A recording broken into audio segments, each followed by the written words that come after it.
Hello and welcome everybody to this week's Market Share, the short weekly segment brought to you by MKR, where we bring you all the noteworthy news and updates surrounding digital media and the world today. I'm your host Genevieve, and we've got some remarkable stories for you today, so let's get started. First up, in case you haven't seen enough of Jeremy Allen White's Calvin Klein commercial, today is your lucky day. The commercial itself was great, yes, and it did happen to reach quite the audience, but that's not why we're talking about it today. After the campaign went live, a woman named Kate Krupa listed the couch from the advertisement on Facebook Marketplace, saying she had the hottest seat in town. After the couch was used by the creative director she's married to at advertising agency Mojo Supermarket.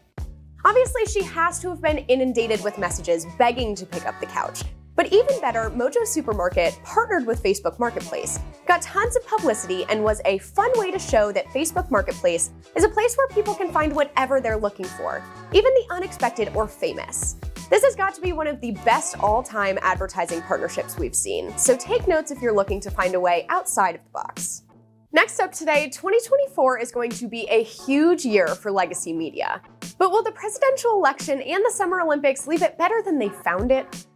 Based on a recent report from S&P Global, the upcoming presidential election and the Paris Olympics will drive ad revenue to legacy media like radio, newspapers, and TV, which may help to balance out declines in other areas. But the boost to traditional media numbers may be temporary, as it's looking like linear TV and print are still unlikely to recover back to pre-pandemic numbers, despite an incline in 2024. It's forecasted that in 2025, almost 75% of total advertising will be digital, while local and national TV advertising will shrink by 2% and 0.8% respectively.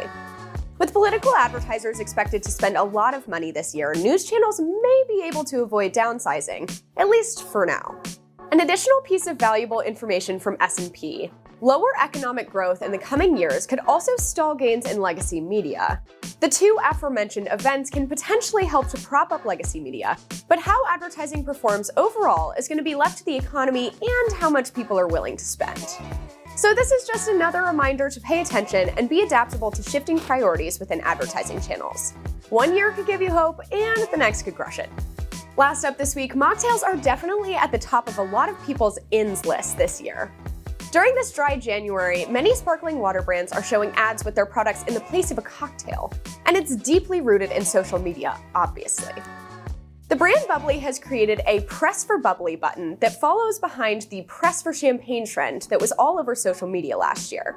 The brand Olipop never even used to market itself as an alternative to alcohol. But after many influencers were seen pouring the drink into a wine glass and treating it like a mocktail, it would be silly of their marketing team to not lean into this during dry January. These two examples are very smart marketing ploys, as you're leaning into things that people are already exposed to and taking the future messaging into your own hands. And then we have White Claw's dry January schemes, which have become somewhat of a mockery on social media.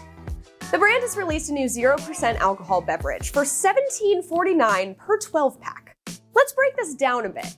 This is virtually a pack of seltzer water that is being charged at the price of beer, when you could just buy a pack of seltzer for a quarter of the price.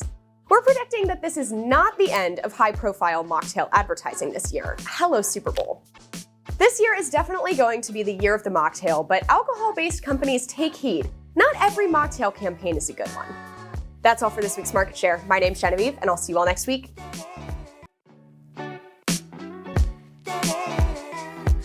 With a boost to why can't I say traditional?